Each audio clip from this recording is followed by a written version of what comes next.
everybody, and my name is Alex. Today I'm going to be making a presentation about creative writing. I'm going to answer some questions as you can see here on this paper. And now let's begin. There are in total 12 questions and I'm going to answer all of them for you. The first question is, give me 3 examples of nouns. There are 2 types of nouns. The common nouns. The common nouns are, for example, apples. Apples are objects.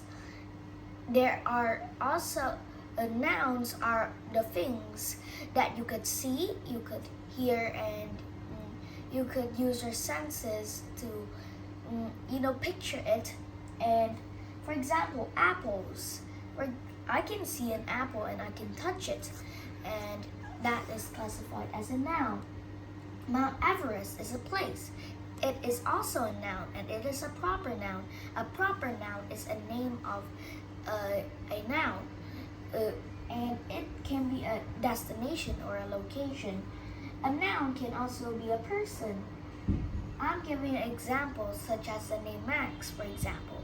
The name Max is a proper noun because it is a name. Well, there are some nouns that I have questioned long ago. For example, the wind.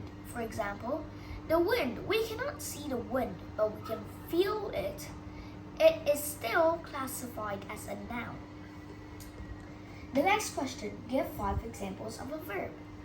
Well, it's very easy. You just gotta think of the actions people do, such as run, walk, swim, fly, and draw. The third question is, name as many of the 5 to-be verbs as you can. So, let's explain what a to-be verb is. A to-be verb is, for example, to be doing something, and it's sort of the verb that is the helping verb that helps the other verb. A helping verb it connects to the other verb from the subject. So, for example, let me give an example. Are, is, am, was, and were. So, for example, I am doing my homework. We can't just say, I doing my homework. That would sound very silly. And speaking of silly, give 5 examples of an adjective. There are lots of adjectives. Adjectives describe nouns. As we mentioned nouns earlier. Some adjectives as I got here are cruel, enormous, tasty, sharp, and cute. And so there are other adjectives. There are lots of adjectives. There are lots of adjectives such as scary, and that describes a noun. For example, this train is so amazing, or this place is so interesting. A bit like that. Give 4 examples of a preposition. Now, a preposition, I actually don't quite know what it means but when I did a bit of research, I found out that it was a bit like the words that we choose the direction, such as toward, beneath, between, in front of, or under.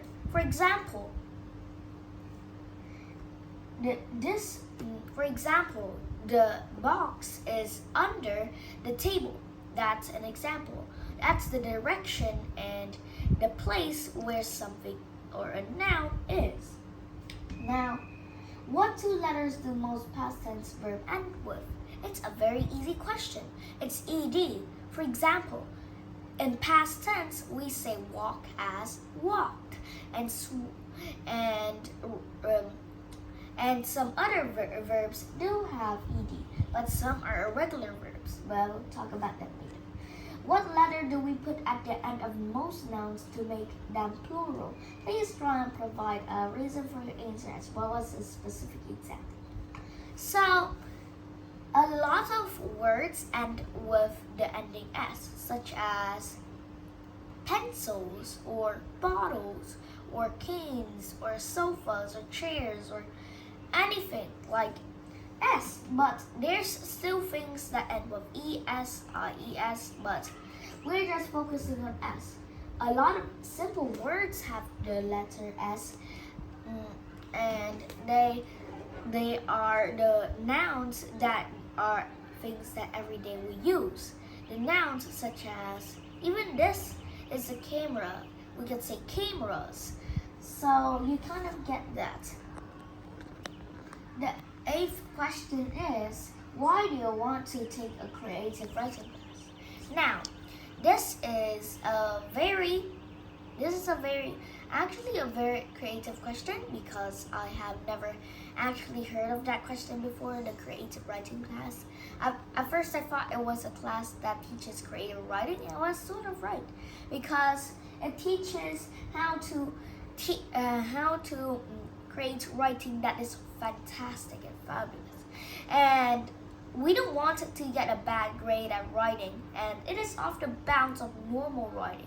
That means you can become a very good writer, and in the future you'll be very successful. You may even be famous.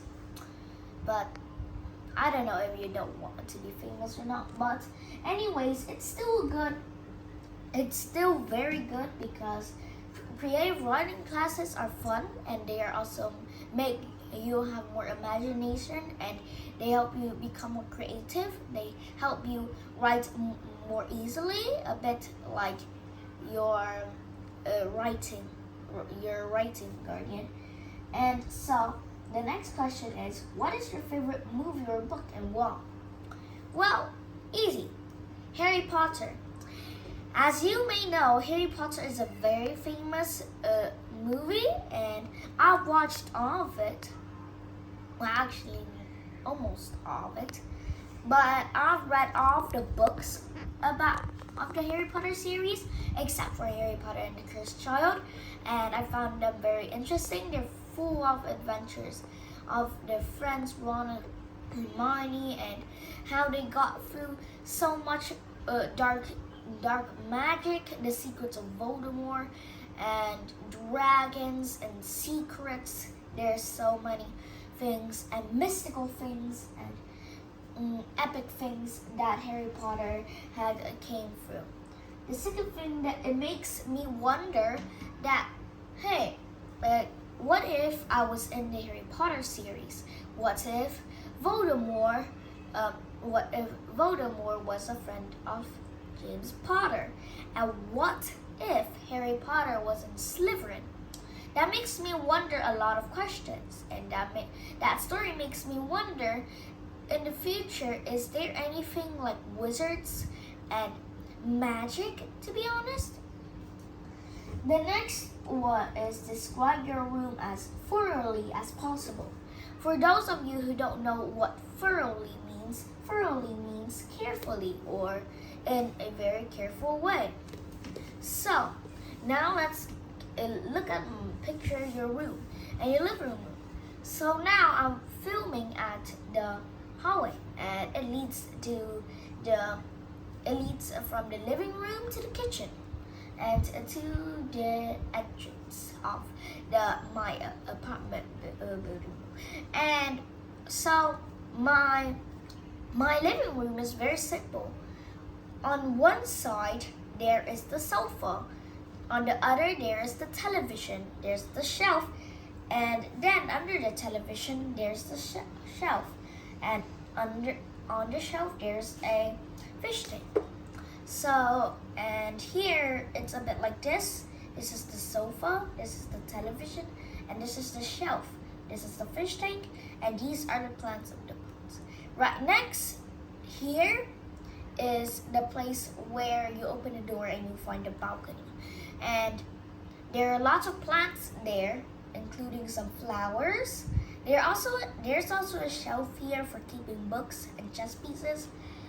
And on the underside here, you can find my table where I learn, and where I usually sit, and down at the rest of the place there's a shelf over there, and it's a very big book shelf. It has lots of books, including learning, working, and reading, And there's also statues and fake plants there. Makes it very beautiful. And right here, right next to the shelf, there is also this board. Here, that's it. And right next to it, here, there's an entrance way leading to the kitchen. So that's a very specific way of describing my living room. The last question. Where do people use creative writing outside of movies, books, comics, shows, and video games? So now, we gotta think creative, because creative writing can be used everywhere. It can be used at drawing, it can be used as books and movies and comics and shows and video games and tablets. They're everywhere. Even video games have them, if you don't know. But what if we delete all of these?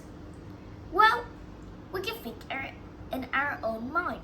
Well, you may think I'm serious, but this is actually a very good thing. See, if you want to become smarter, you may have to think as creative as possible. Your mindset must be wide and open, and you must think of more information and more facts. You must have scientific questions and enter the magical world of science. As you see, creative writing can help you improve and then make you smarter and then make you succeed in your career. And then when you grow up in the future, you may start imagining a lot, and your imagination will guide you through your success. So that's the end of the 12 questions I will answer for you. So, bye!